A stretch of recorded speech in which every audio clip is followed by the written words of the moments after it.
The fog clung to the trees like a shroud, dense and suffocating. Eleanor walked the narrow path, each step squelching against the damp earth, her breath rising in fleeting ghosts.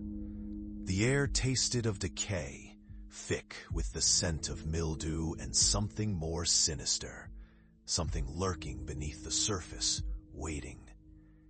She raised her lantern, its flickering light illuminating gnarled branches that seemed to reach for her as she passed. The forest whispered her name in voices too shy to be heard, mere rustlings that made the hair on her neck stand. Was it her imagination, or had the trees shifted, closing in tighter with each cautious step she took? Eleanor pressed on, though the sense of being followed clawed at her senses. She remembered the warnings of the town. The old asylum, perched on the edge of this very wood, was once home to those deemed unfit for society. Forgotten souls who had faced horrors she could barely fathom. The tales told of something dark remaining in those woods. The wind howled, a tortured scream that sent shivers down her spine. Shadows danced at the edge of her vision, darting just out of sight. She quickened her pace, heart pounding, when a distant cry echoed through the trees. It sounded like a child, a desperate plea for help.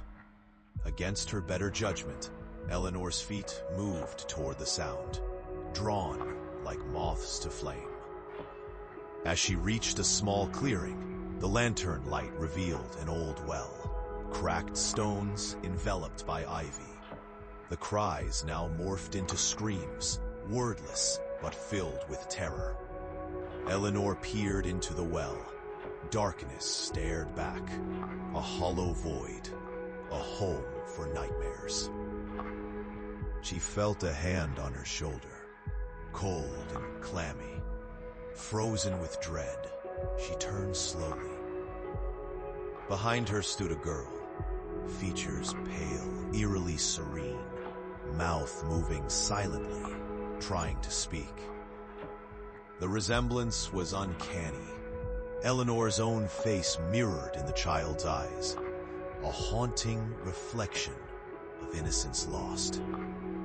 As Eleanor leaned closer, the child's lips formed a word, a single syllable: help. Suddenly, the ground gave way beneath her, darkness pulling her down into the well's depths. Gasping, Eleanor struggled, her fingers clawing at the stone walls. But as she descended, the screams transformed into cruel laughter.